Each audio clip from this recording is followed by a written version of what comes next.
Hey, what's going on? It's Leanne. I'm going to give you a quick tour of my office slash my son's play area.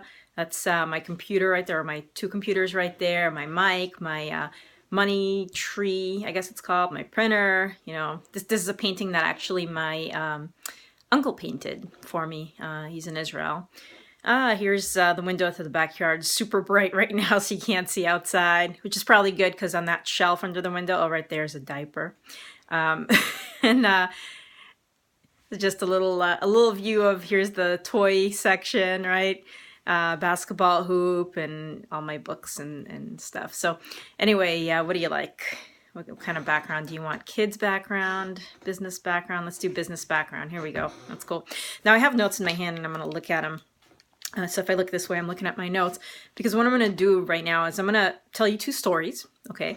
And those stories are going to illustrate a process that you can follow to build your business, okay? So basically I'm gonna give you also at the end of this video a process that you can follow to build your business faster. And I'm specifically talking to those of you who are building either a network marketing or a business opportunity type of business, okay? So if you don't have one of those businesses, feel free to keep on listening, but I'm specifically talking to those of you who are either building a network marketing business or some kind of a business opportunity, whether you're doing it face-to-face or online, okay? So the first story is before I got married, okay? This is gonna be kind of a convoluted story, so bear with me.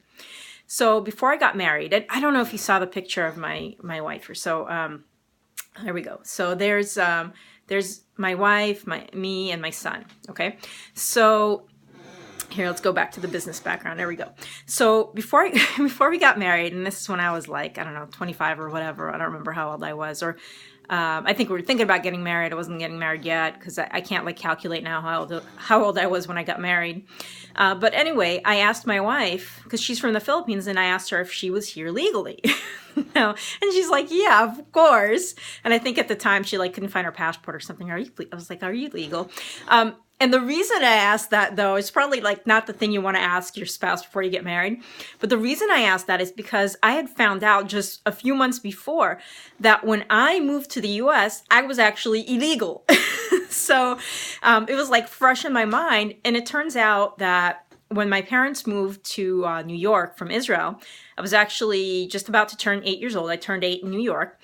And we were illegal for like 9 months before they finally got authorization to stay. And thankfully at that time, the US was looking for artists. My dad was an artist and he managed to, turn things legal. We got, green cards and all of that. And now I'm ever since I was 17 or 18 or something, I became a full, US citizen, naturalized citizen. But anyway, so I found out that we were illegal. And all of a sudden it made total sense why during the summer, like right before summer vacation, because we moved during the summer vacation, I was 7, so I was in second grade, I think. Yeah, second grade. So we're going on summer vacation, and my parents said, under no circumstances do you tell anyone that we're going to the US, right? I was like, why not, right? Because remember, I didn't find out till I was like 20 something. So so anyway, I think I told a friend that we were going to America. And my parents freaked out. I mean, freaked out. And it is the same exact reaction that I got from them when I told them that I was building a network marketing business. Same exact reaction, this freaking out. And here's the thing. I don't know if you had a really adverse reaction from your family, hopefully not that bad. But generally, the kind of feedback that we get from our family is something like, especially when we say, hey, are you interested? Do you want to try this? Whatever it is, they go, well, why don't you have some success first and then come talk to me? Right? And that's a catch-22. And what's a catch-22?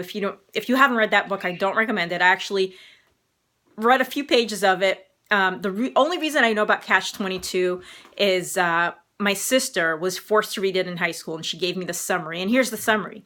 This guy wants to get out of the military really bad, so he acts as if he's nuts. He acts crazy, but he can't get out because acting crazy is normal, because it's normal not to want to be in the army when there's a war or whatever it was. So really, I probably got that totally off, but the catch-22 is you can't get what you want without getting it first.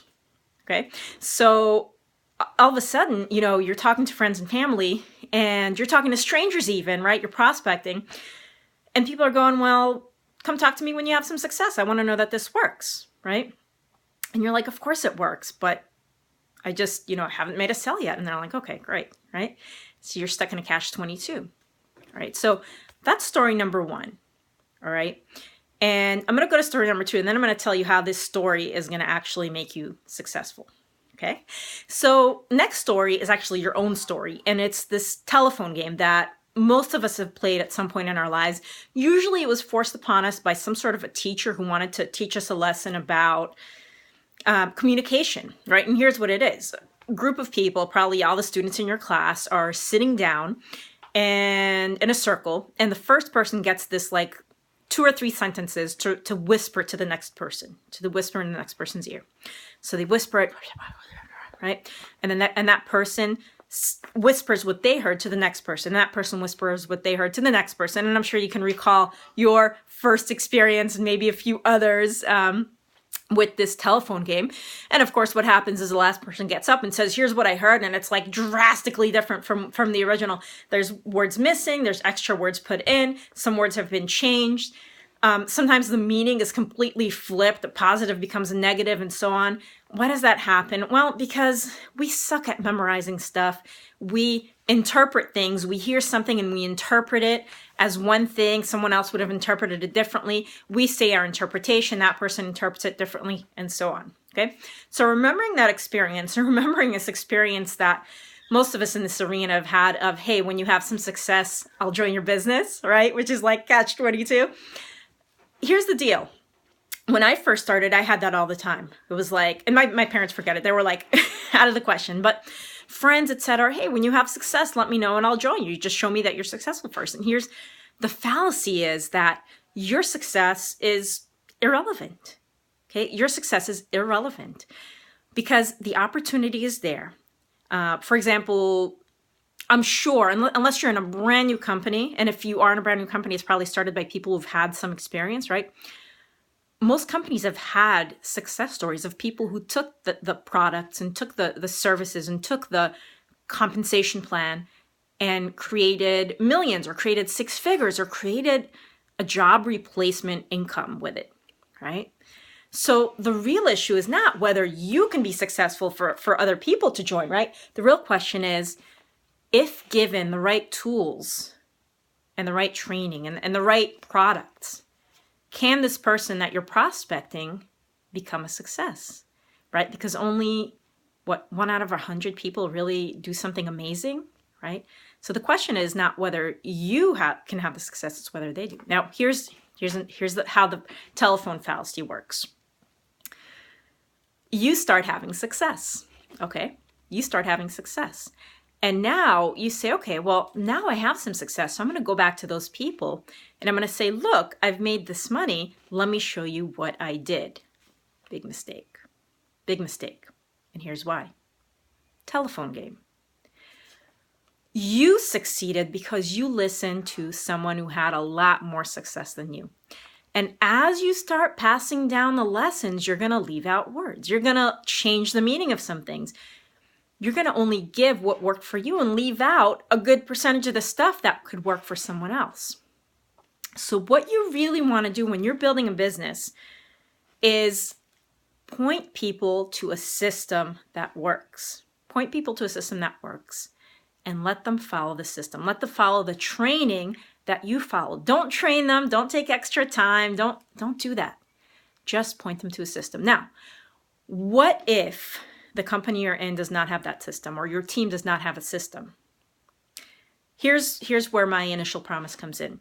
Below this video, I'm going to put a link for you.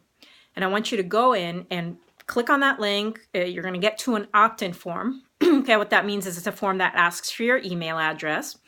You're going to put in your email and pay really close attention to everything that happens. So pay attention to the landing page. Okay, take a screenshot of it.